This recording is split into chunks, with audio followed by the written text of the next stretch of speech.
Okay. This is from Majjhima Nikaya 41. It's called Saleyyaka Sutta, the Brahmins at Sala.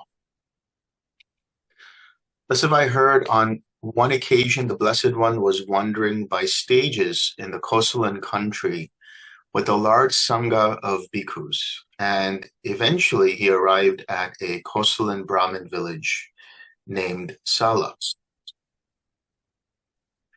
The Brahmin householders of Sala heard, what did they hear? They heard the recluse Gautama, the son of the Sakyans, who went forth from a Sakyan clan, has been wandering in the Kosalan country with a large sangha of bhikkhus and has come to Sala. Now, a good report of Master Gautama has been spread to this effect, that Blessed One is accomplished, fully enlightened, perfect in true knowledge and conduct, sublime knower of worlds, incomparable leader of persons to be tamed, teacher of gods and humans, enlightened, blessed. He declares this world with its gods, its Maras and its Brahmas, this generation with its recluses and Brahmins, its princes and its peoples, which he himself has realized with direct knowledge. He teaches the Dhamma good in the beginning, good in the middle, and good in the end, with the right meaning and phrasing, and he reveals a holy life that is utterly perfect and pure.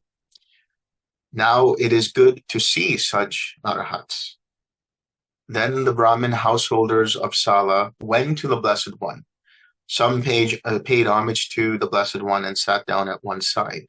Some exchanged greetings with him, and when this courteous and amiable talk was finished, sat down at one side. Some extended their hands in reverential salutation towards the Blessed One and sat down at one side. Some pronounced their name and clan in the Blessed One's presence and sat down at one side. Some kept silent and sat down at one side. When they were seated, they said to the Blessed One, Master Gautama, what is the cause and condition why some beings here on the dissolution of the body after death reappear in states of deprivation, in an unhappy destination, in perdition, even in hell? And what is the cause and condition why some beings here on the dissolution of the body after death reappear in a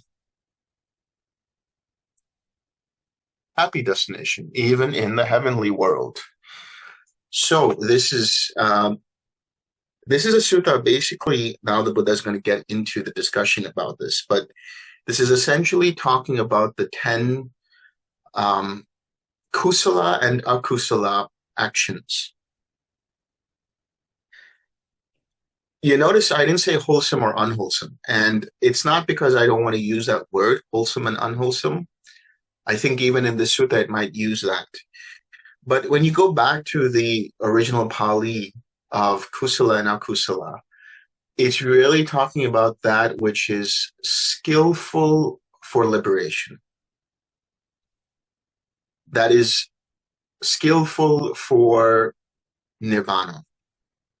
That is, in that sense, skillfully liberating. And there are actions which are unskillful, that do not lead to Nibbana.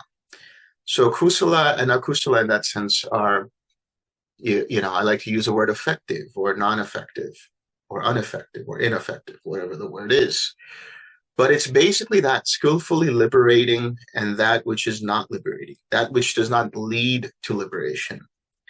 So this is a boring sutta for the people who are looking for, jhanas and enlightenment and awakening and all of these juicy things that we always come across when we talk about Buddhism and practice. But in reality, this is a very essential part of the path.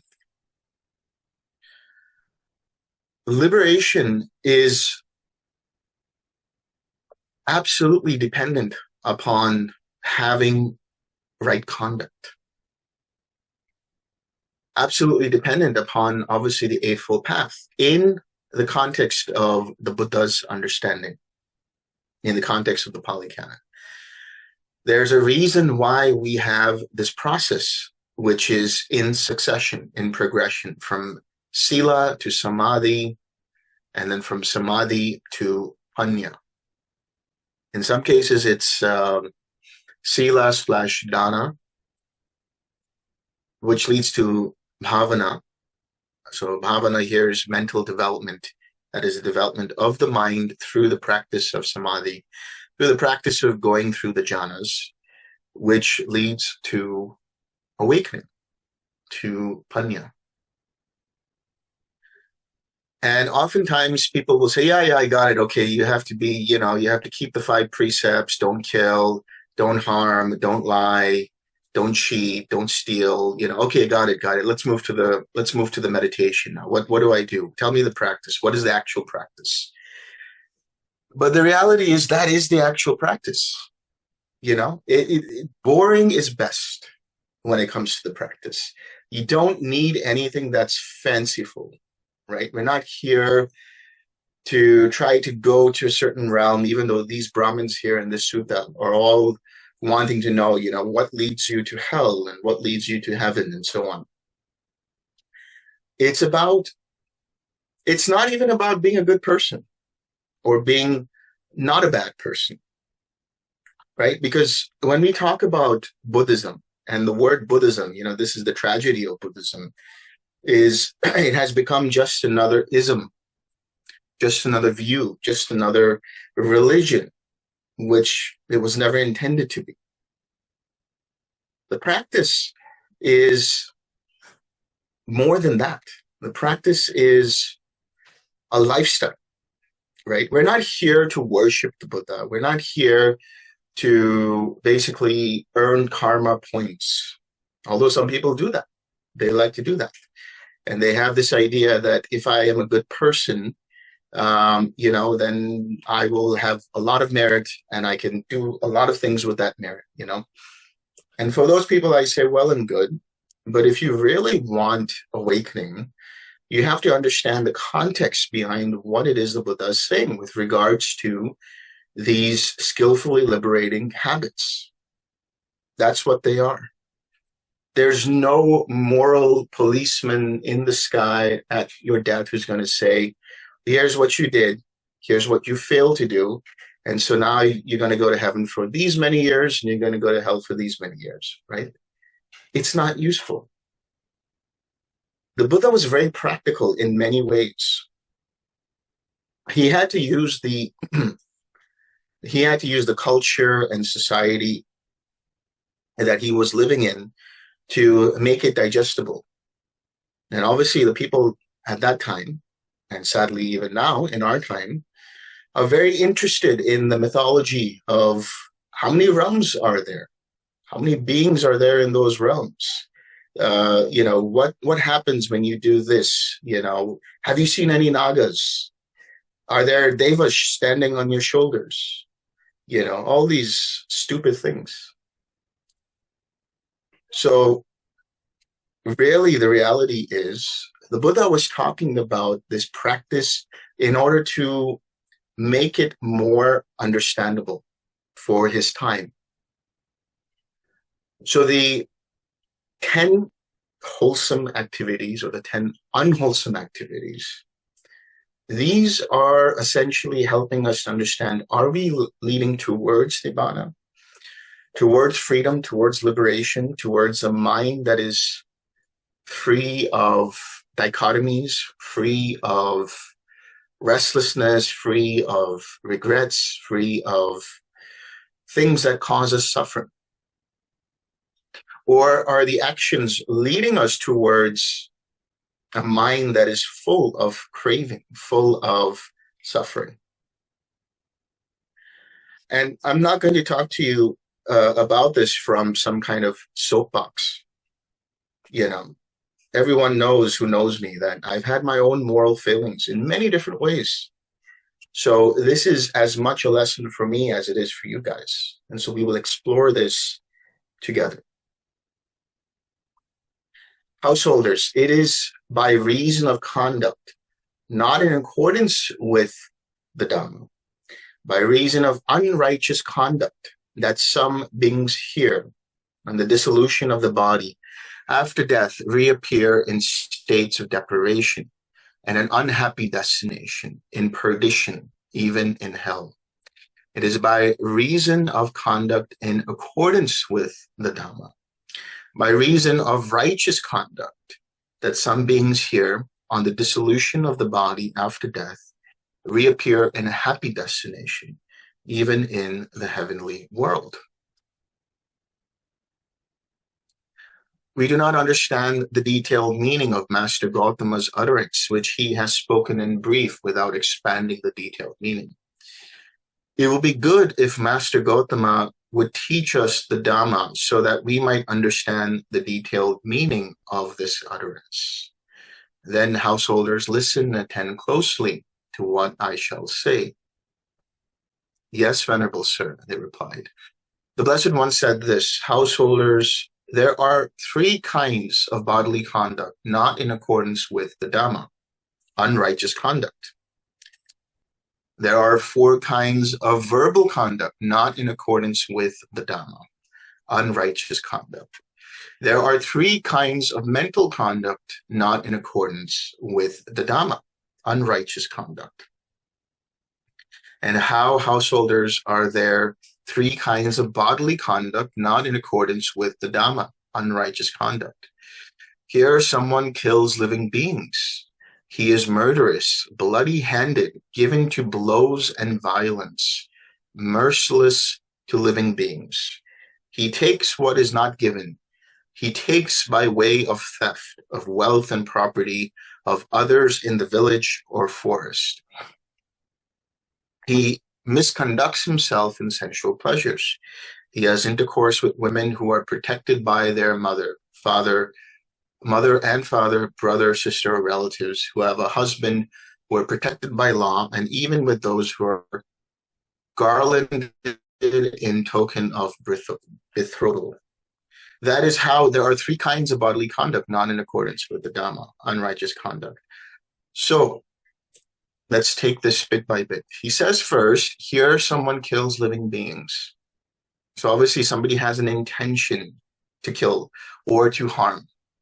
He is murderous, bloody-handed, given to blows and violence, merciless to living beings. Why is this a bad thing? Why is this unrighteous conduct? There are other traditions that say, it's okay to kill for one's religion. It's okay to kill for one's country. It's okay to kill for one's society. It's okay to kill for many different reasons. But the Buddha here is saying that one who kills living beings, one who is murderous, bloody-handed, given to blows and violence, merciless to living beings, this is a kind of person who has hatred in their heart. This is the kind of person who has fear in their heart. I don't know about you guys, but there have been a few times in my life where I have been threatened for my life, starting at a very young age. And I know how that feels. There's a lot of fear that is covering up the heart because of it. There's a lot of adrenaline. There's a lot of, self-protection that happens, and it becomes very, very difficult for the person to live peacefully. So when we try to do that to another person, we're causing that kind of hurt. We're causing that kind of fear. And when you kill someone and they die in that fear, that leads to a very depressing place. Let's say there is something out there beyond this world. And then for the person who does it, why do they do it? They want power. They want whatever it is they want. It could be as simple as they are not right in the head. But still, that doesn't justify why they should be killing. To kill inculcates, it incubates, it creates ill will in the heart. It creates a lot of darkness in the heart. And it's very difficult for such a person with ill will to have a meditative mind, to have a mind that is steady, a mind that can be focused, a mind that can be collected, a mind that can be stilled and immersed. He takes what is not given. He takes by way of theft the wealth and property of others in the village or forest. So taking what is not given, taking what is not freely given. This can mean anything. In this context, the Buddha is talking about by way of theft, the wealth and property of others in the village or forest. What is this really pointing at? When you take what is not freely given, the mind gets very restless. And it can be restless for many different things. Taking time away from people, taking more attention than is given from people, taking energy away from people, trying to find or give, or I should say, take credit where credit is not really due, maybe in a project. So it comes from a mindset that is insecure. It comes from a mindset that feels that there is lack, sense of scarcity. And it's not about scarcity in money or resources, although that could be the case. But it comes from a very insecure sense of self, where one feels like in order to be heard, in order to be seen, in order to be recognized, they need to do these kinds of things. And so they do this. And it could be as bad as being a kleptomaniac, or it could be just that, how come they got this and I didn't? And you take the limelight away from them, whatever it might be. And this translates to a mind that has restlessness. And this restlessness is worry and anxiety about the future, because there is discontent. There's a lack of contentment. And when there's a lack of contentment, the mind cannot be steady. And when the mind is unable to be steady, generally the mind is unsteady, but it's much more unsteady when you have these kinds of hindrances. So it's difficult to meditate. Not impossible, but you're just making the job harder for yourself when you have these kinds of intentions and you act upon these kinds of intentions.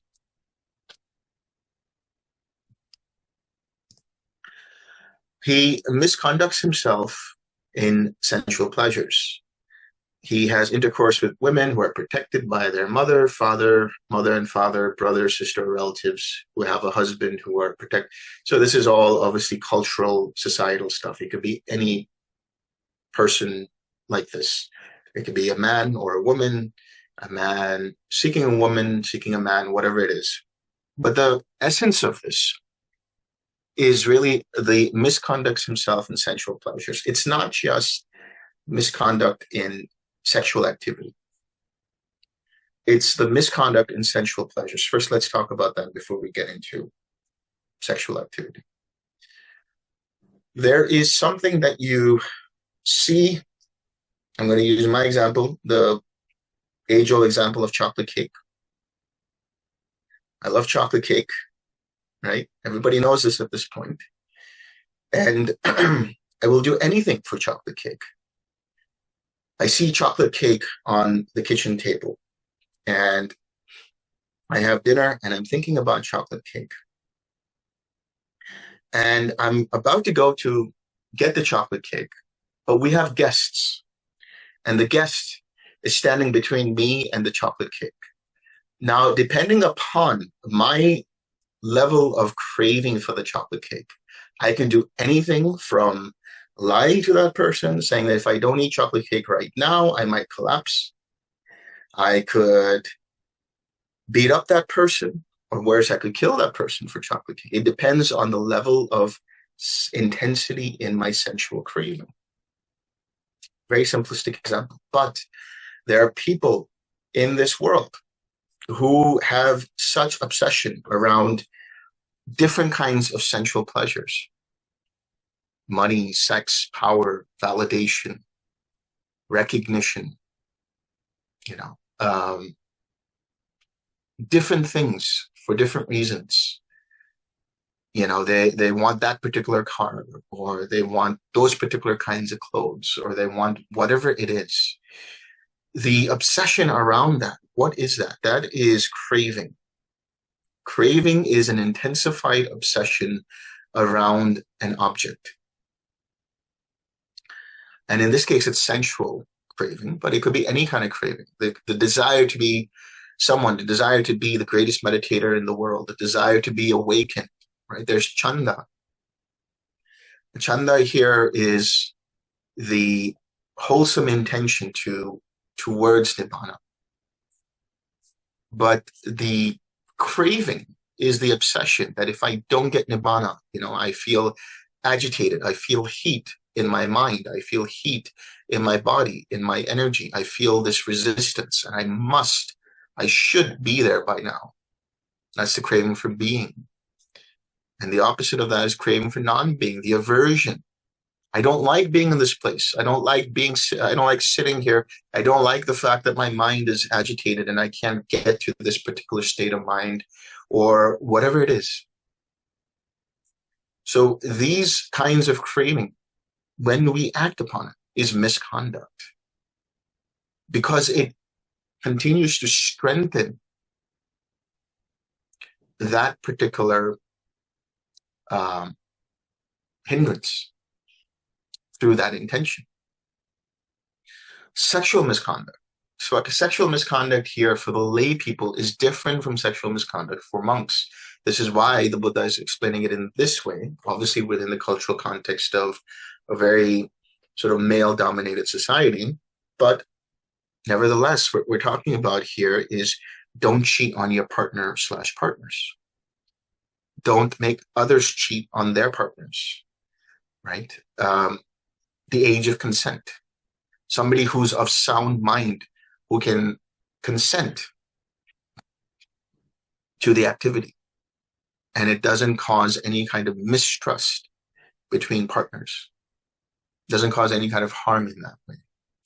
Because when you do that, that is a level of deceit. It's a level of manipulation. And that is a form of lying. And this creates all kinds of doubts in the mind about oneself, about others. It creates agitation. It does all kinds of things. And again, when it comes to the practice, when it comes to practicalities, why would you want all of that present in your mind? Because it's only during times of meditation, generally, I say only, but generally, times of meditation, when we sit down and we want to be quiet, is when the mind doesn't become quiet. It's because we are totally with ourselves in the silence of the room, wherever it is, that our deepest fears, our deepest regrets, our deepest anxieties can come and manifest from the depths of the mind. The depths of formations that have been strengthened and enchained into the mind through continual habitual processing of these kinds of actions. And the only thing we can do there is deal with the karma of that, which is the arising of those thoughts, whether it's in the form of guilt, in the form of shame, in the form of regret, in the form of anger, in the form of lust, in the form of whatever it comes in the form of. How do we meet it? How do we deal with it? That is the practice. So it's not just in meditation that you will deal with it. When you're sitting in the train on your daily commute back home or to the office, whatever, thoughts are ruminating in the mind. When you're sitting bored out of your mind listening to somebody talk at the meeting, thoughts are ruminating in your mind. When you are driving, when you are walking, when you are cooking food, when you are doing anything, when you're in the shower, some of the greatest ideas apparently come in the shower. But sometimes even things like, oh, I wish I had said this to her instead of, that. That would have shown her, These kinds of thoughts come up as well. How do you deal with them? The idea is that these thoughts themselves aren't the issue. These thoughts are passive. They're coming as a result of your past intentions. How you choose to deal with them in the present moment will then determine whether these thoughts will continue to manifest through the strengthening by your attention, or whether they will weaken because you see it not as a big deal. You see it as karma, old karma coming forward in the form of this thought. And how do you meet old karma? Just by seeing it as it is. There's only this thinking going on. There's only this thought process going on. The moment I interject with an I, then followed by that I is a whole plethora of emotions, ideas, concepts, shoulds and musts and shouldn'ts and must nots, and all of those things create craving. All of those things are the links of dependent origination. The craving or aversion, leading to the clinging, any form of clinging, leading to the becoming, the habitual tendencies, leading to the birth of action. Oh, I'm going to suppress this thought. What's that going to do? It's going to create more suffering. These thoughts are already arising out of suffering. By us engaging with it personally, from a sense of, these are my thoughts, a sense of ownership, a sense of identity around those thoughts, we're just causing more suffering. But if we allow the thoughts to just pass, see, this is why I say the mind in Nibbana is like the sky. The sky doesn't mistake itself for the clouds. The clouds will come and go. Sometimes the clouds are white, sometimes the clouds are dark, sometimes the clouds are wispy, sometimes the clouds are thunderous and stormy.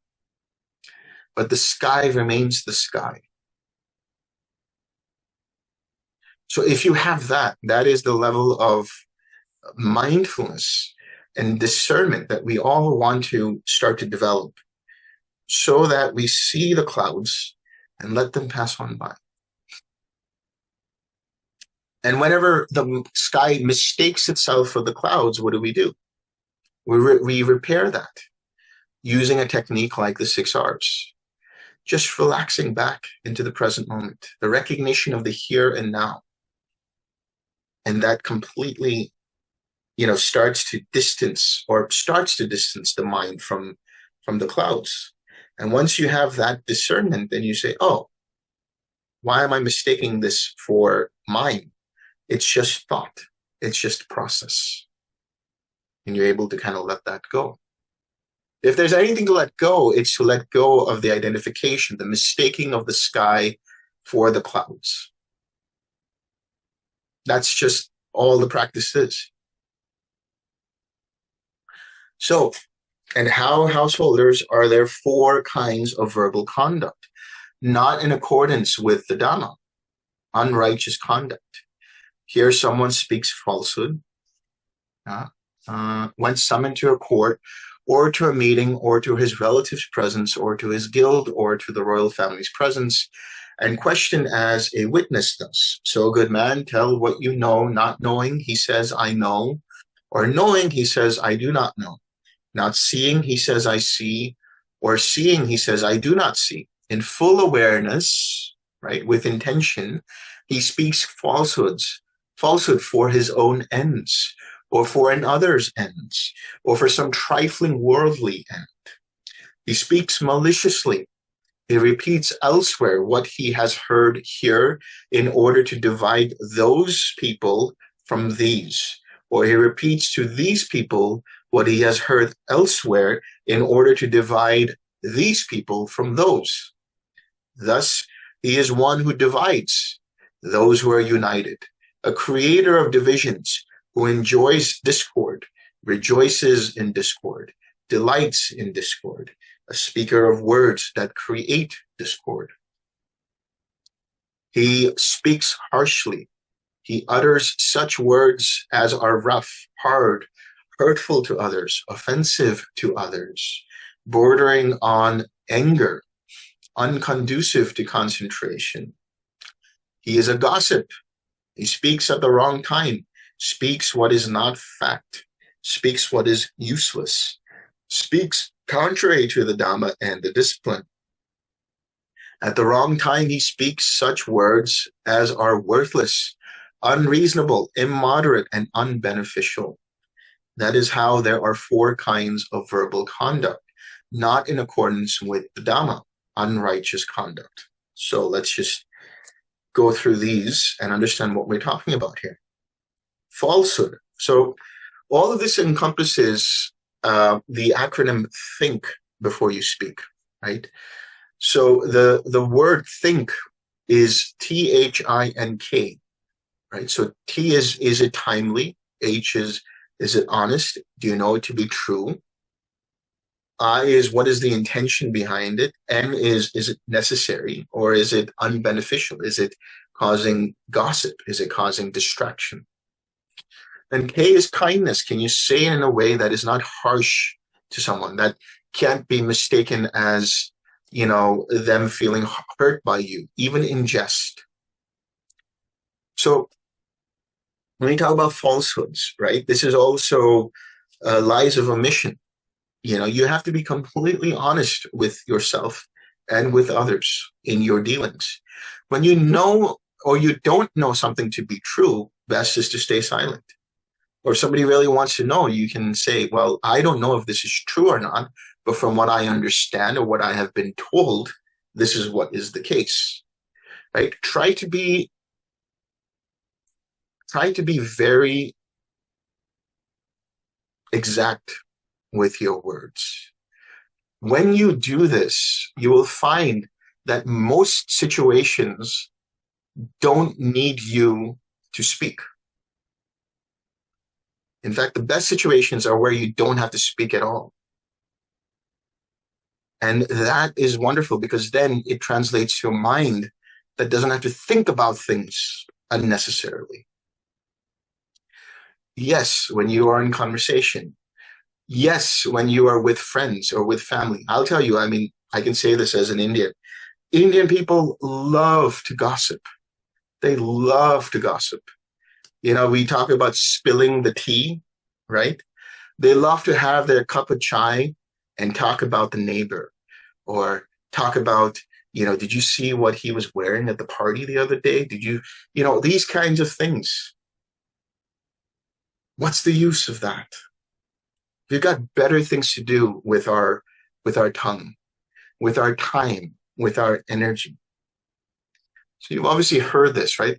Gossip ends with the wise man or with the wise mind, right? So the idea is not to spread that gossip. Why? For what? To make yourself feel better. That's what it is. I'm not like that, but that person is. So I'm here on my moral horse and saying, look at that person. Why? Because there's some kind of insecurity in you. That's why. So, speaking when necessary is important. And obviously speaking with kindness. This is something that is very important amongst friends as well. When you're very good friends, you can joke around, you can say things and do these kinds of things. When I'm with my friends, we say all kinds of things to each other, but we know what the limit is. And sometimes when we cross that limit, because we're not mindful, we realize that. But you can see it in the other person's energy. You can see it in the other person's face. You can see it in the way that they behave, that something was said that made them feel uncomfortable. So err on the side of caution. So many times I will find myself where I don't need to say many things, and it's best to just stay quiet. And when somebody says something to you that's sort of picking at you or trying to get you to say something, what do? Do you react and you try to defend, or you try to, use a standpoint, or do you just say, you know what, it's just not worth my mental energy? Okay, fine. This is what you think about it. Great. I've not done that a lot in my past, and it's just caused a lot of disturbance for me. But now I've seen for myself that if I just am like, okay, that's what you think, that's great, whatever, I don't need to give my opinion all the time. I don't need to say whether that's right or wrong all the time. I don't need to say something. I don't need to fill in the gaps. And there's a lot of peace in that. So when you have these kinds of speech, speech that isn't malicious, speech that isn't false, speech that isn't, causing harm, speech that is not unnecessary, speech that is, okay, this is what needs to be said in order to communicate what needs to be said. Then you find that majority of the time, like I said, the majority of the time, you don't need to talk a lot. People just like to talk because they feel like they need to fill the silence for something. Yes, there is amiable speech. We see that in the suttas where they talk about, oh, what's going on? How are you doing? How's the weather? Whatever it is, that's okay. You can joke around with your friends, joke around amongst your family and things like that. That's no issue. I mean, there's loving kindness in that. There's a sense of sharing your happiness with others when you're joking around and laughing, talking about this or that. But it's all done in good fun with a light heart. There's no malicious intent behind that.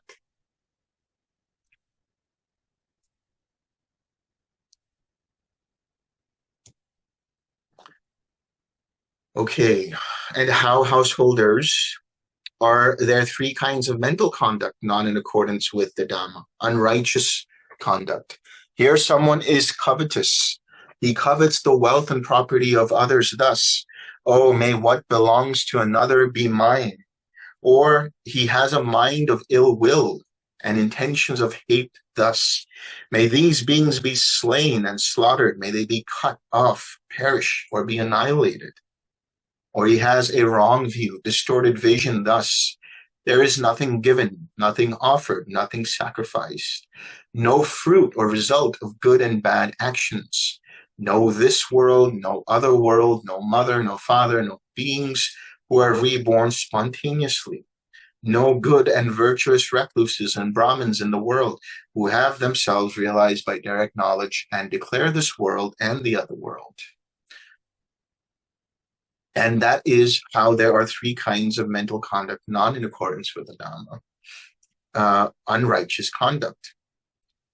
So what are these three mental misconducts?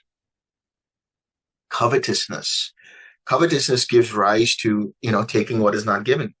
Covetousness gives rise to a feeling of insecurity, a feeling of restlessness. And the wonderful antidote to this is to have empathetic joy, mudita, is to notice when the mind is like, I wish I had what they have, right? I mean, it's very difficult in this world to be that way. It's so easy to be a jerk in this world. It's so easy to be unhappy in this world. It's so easy to be evil in this world. And I don't say this from a moral sort of high horse. I'm just saying that it's easier to do that because everybody's doing it and nobody cares, right? Everybody's doing it. It's much more difficult to be loving and kind, much more difficult to be compassionate, much more difficult to be content. Because everywhere we go in the world, and it doesn't matter whether you're a monastic or you're a layperson, the world has been built in such a way through the myriad of evolutions of civilization to function on one thing alone, dopamine. How much dopamine can I get from my brain, right? Cheap dopamine in the form of comparing yourself with others on social media, in the form of, when I get this particular clothes, when I drive this particular car, when I have this much money in the bank, I can show the world how much of a good person I am, because that is what goodness has become in this world. is I can only be respected for my wealth, for my power, and my influence. And sometimes, once in a while, and you see this in the media, you see this in the news, it's always about like, this is what happens. So, if you read the fashion magazines or you go on Instagram or you do whatever it is, like it's all wonderfully created to make us feel bad about ourselves. And the more we feel bad about ourselves, the less we are inclined to do any good in the world. And it's only once in a while you'll see, especially in American media. I haven't really watched a lot of news while I was in Europe, but American news, it's like it's always that segment, especially in the mornings, where it's like 10 minutes of goodness. A puppy got saved, or this kid did something, or whatever it is. It's just like this little shot of feel good, whatever it is.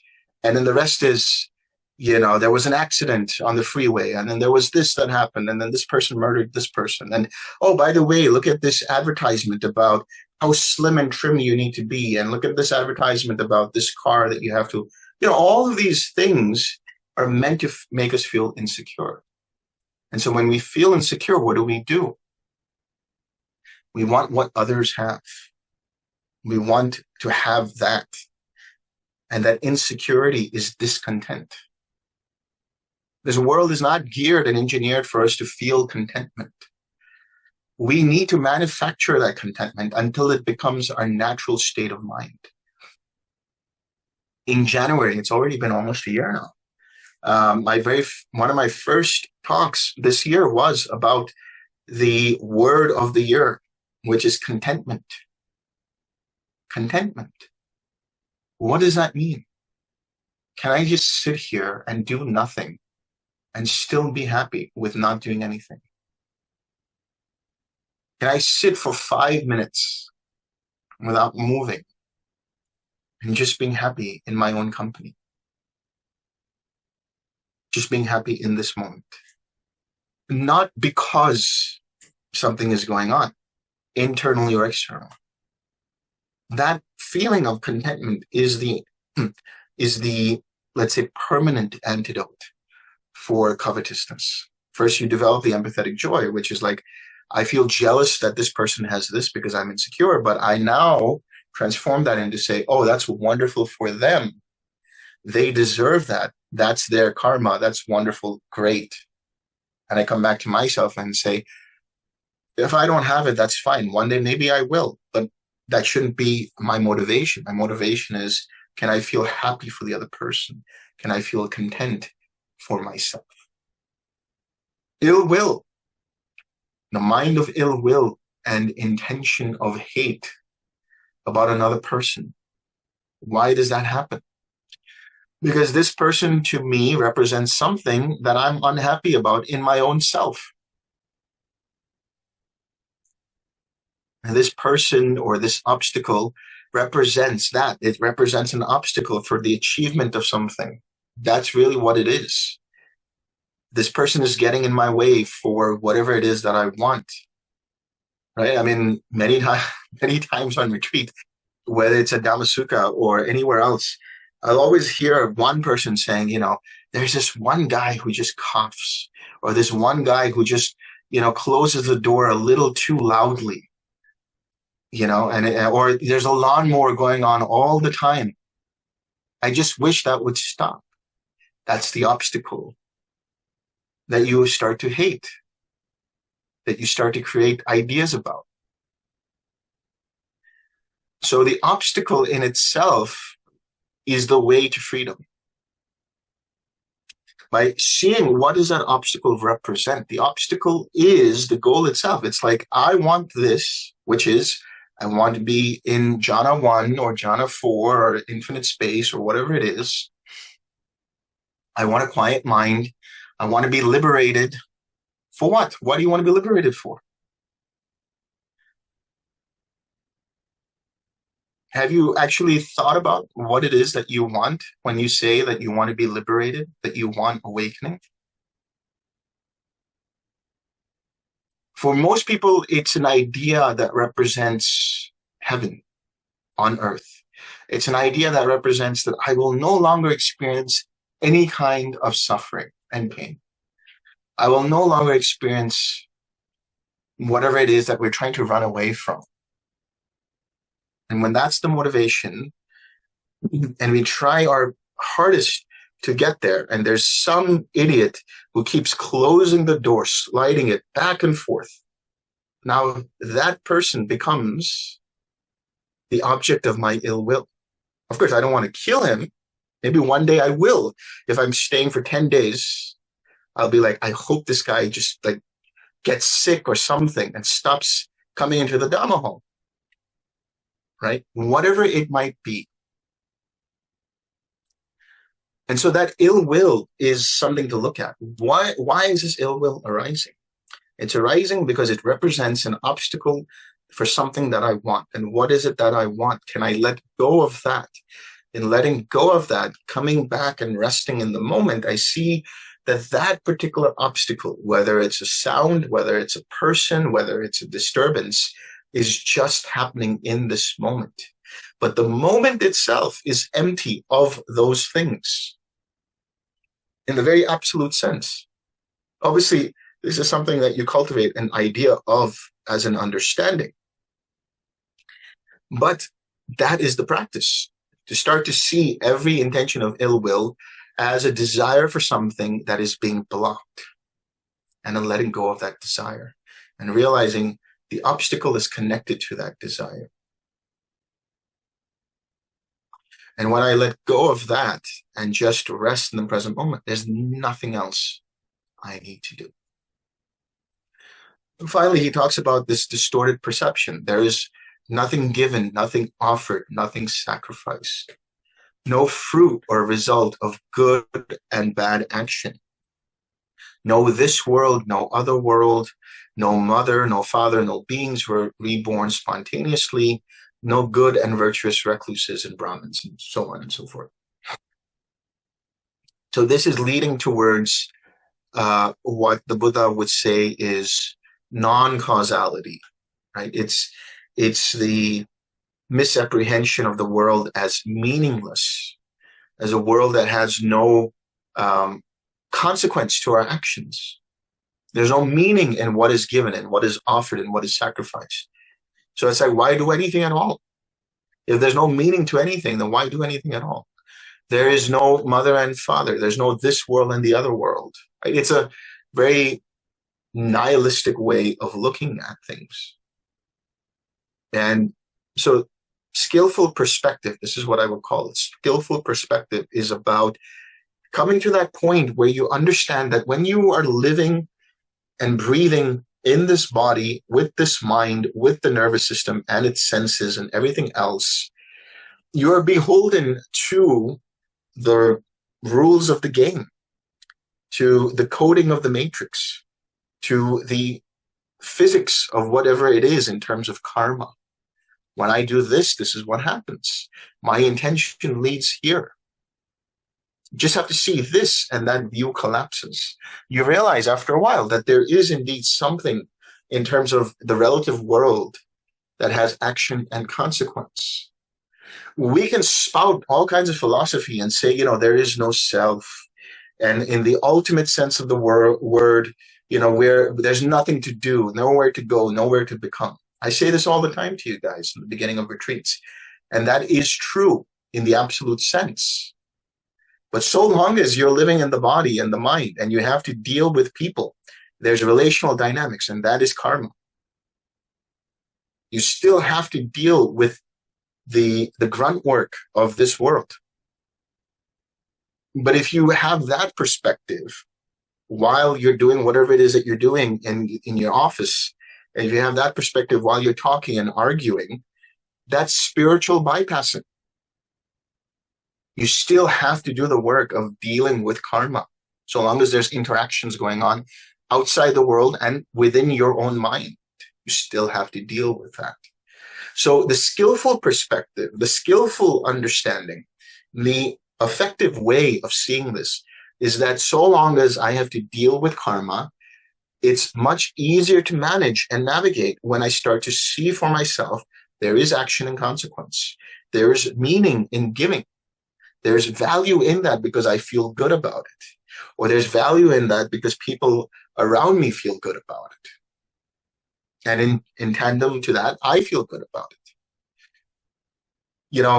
When it comes to, beings who are reborn spontaneously, we can't prove that. But if we have an understanding that in every moment I am reborn because of my actions, then so what I'm trying to say here is all of this boils down to action and consequence. That is what right view is. There is no mother and father. There is mother and father. I came into this world because of a mother and father. Whether that mother and father were present for my childhood, whether they were present for my graduation, whether they were present for my adulthood, that's a whole other story. The Buddha's not talking about this here. He's just saying that there's action and consequence. Even when you talk about IVF, that's mother and father. There was a sperm cell and there was an egg, and it met and came out us.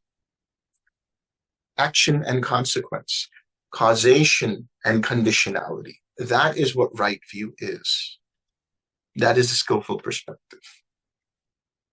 So householders, here we go. So householders, it is by reason of such conduct, not in accordance with the Dhamma, by reason of unrighteous conduct, that some beings here, on the dissolution of the body after death, reappear in states of deprivation, in an unhappy destination, in perdition, even in hell. Householders, there are 3 kinds of bodily conduct in accordance with the Dhamma. So now this is the flip side. Righteous conduct. There are 4 kinds of verbal conduct in accordance with the Dhamma. Righteous conduct. There are 3 kinds of mental conduct in accordance with the Dhamma. Righteous conduct. And how householders are there 3 kinds of bodily conduct in accordance with the Dhamma? Righteous conduct. Here, someone abandoning the killing of living beings abstains from killing living beings, with rod and weapon laid aside. Gentle and kindly, he abides compassionate to all living beings. Abandoning the taking of what is not given, he abstains from taking what is not given. He does not take by way of theft the wealth and property of others in the village or in the forest. Abandoning misconduct and sensual pleasures, he abstains from misconduct and sensual pleasures.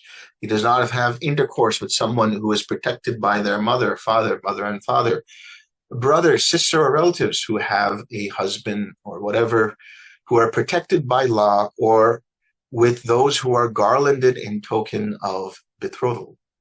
That is how there are 3 kinds of bodily conduct in accordance with the Dhamma, righteous conduct. And how householders are there 4 kinds of verbal conduct in accordance with the Dhamma, righteous conduct. Here, someone abandoning false speech abstains from false speech. When summoned to a court or to a meeting or to his relative's presence or to his guild or to the royal family's presence and questioned as witness, thus, so good man, tell what you know. Not knowing, he says, I do not know. Or knowing, he says, I know. Not seeing, he says, I do not see. Or seeing, he says, I see. He does not, in full awareness, speak falsehood for his own ends, for another's ends, or for some trifling worldly end. Abandoning malicious speech, he abstains from malicious speech. He does not repeat elsewhere what he has heard here in order to divide those people from these. Nor does he repeat to these people what he has heard elsewhere in order to divide these people from those. Thus he is one who reunites those who are divided. A promoter of friendships, who enjoys concord, rejoices in concord, delights in concord, a speaker of words that promote concord. Abandoning harsh speech, he abstains from harsh speech. He speaks such words as are gentle, pleasing to the ear, and lovable, as go to the heart, are courteous, desired by many, and agreeable to many. Abandoning gossip, he abstains from gossip. He speaks at the right time, speaks what is fact, speaks on what is good, speaks on the Dhamma and the discipline. At the right time, he speaks such words as are worth recording, reasonable, moderate, and beneficial. That is how there are 4 kinds of verbal conduct in accordance with the Dhamma, righteous conduct. And how household are there three kinds of mental conduct in accordance with the Dhamma? Righteous conduct. Here, someone is not covetous. He does not covet the wealth and property of others. Thus, oh, may what belong to another be mine. His mind is without ill will, and he has intentions free from hate. Thus, may these beings be free from enmity, affliction, and anxiety. May they live happily. He has right view, undistorted vision. Thus, there is what is given, what is offered, what is sacrificed. There is fruit and result of good and bad actions. There is this world and the other world. There is mother and father. There are beings who are reborn spontaneously. There are good and virtuous recluses and Brahmins in the world who have themselves realized by direct knowledge and declare this world and the other world. That is how there are three kinds of mental conduct in accordance with the Dhamma. Righteous conduct. So householders, it is by reason of such conduct in accordance with the Dhamma, by reason of righteous conduct, that some beings here, on the dissolution of the body after death, reappear in a happy destination, even in the heavenly world. If householders, one who observes conduct in accordance with the Dhamma, righteous conduct, should wish, oh, that on the dissolution of the body after death, I might reappear in the company of well-to-do nobles. It is possible on the dissolution of the body after death, he will reappear in the company of well-to-do nobles. Why is that? Because he observes conduct that is in accordance with the Dhamma, righteous conduct. And then he goes on to say, in the company of well-to-do Brahmins and the well-to-do householders, yada, yada, yada, heaven of the four great kings, yada, yada, yada. And then finally he says, also, if householders, one who observes conduct in accordance with the Dhamma, righteous conduct, should wish, oh, that by realizing for myself with direct knowledge, I might here and now enter upon and abide in the deliverance of mind and deliverance by wisdom that are taintless with the destruction of the taints. It is possible, by realizing for himself with direct knowledge, he will here and now enter upon and abide in the deliverance of mind and deliverance by wisdom that are taintless with the destruction of the taints. Why is that? Because he observes conduct in accordance with the Dhamma, righteous conduct. This is the most important thing, I would say, right? This is what we're getting at. When we have Sila, we have Samadhi. When we have Samadhi, we have liberating insight. And that liberates us in the moment from whatever it is that's bothering us to a larger schema of not a lot of things bother us anymore, to a thing where we're like, okay, things are still bothersome, but now we can navigate in a way that is not sticky. What do I mean by sticky? That doesn't cause further suffering to myself. We have a mind that is fluid. We have a mind that is pliant. We have a mind that is malleable. So that whatever situation we find ourselves in, our default, for the most part, is to be in a state of peace. There are times when we need to speak up, and we will know when to speak up. There are times when we need to just shut up, and we know when to shut up. There are times when we know we need to act, and we will act. But none of that is sticky. None of that comes from a sense of, I need to do something about this because it's bothering me. It's more about what is needed for the situation. And even if it is bothering me, so what?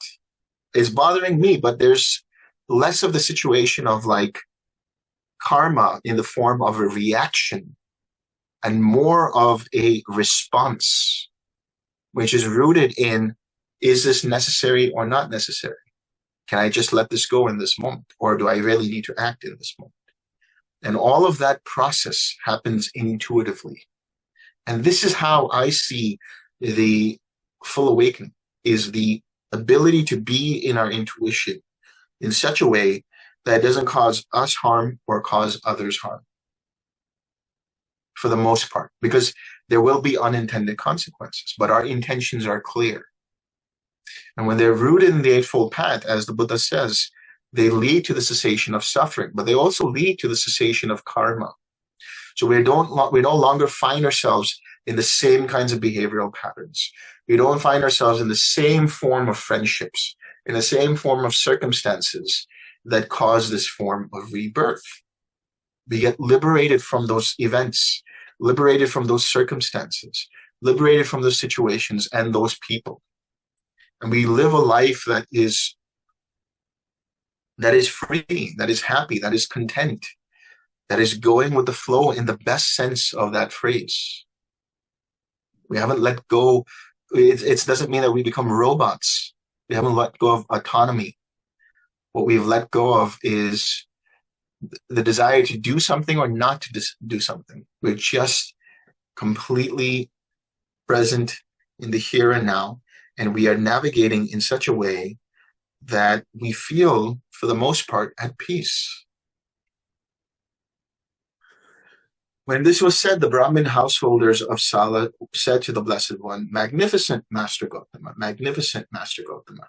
Master Gautama has made the Dhamma clear in many ways, as though he were turning upright what had been overthrown, revealing what was hidden, showing the way to one who was lost, or holding up a lamp in the darkness for those with eyesight to see forms. We go to Master Gautama for refuge, and to the Dhamma, and to the Sangha of bhikkhus. From today, let Master Gautama accept us as lay followers who have gone to him for refuge for life." Well, if there's nothing else, then I'll see you guys next week. Thank you. Take care.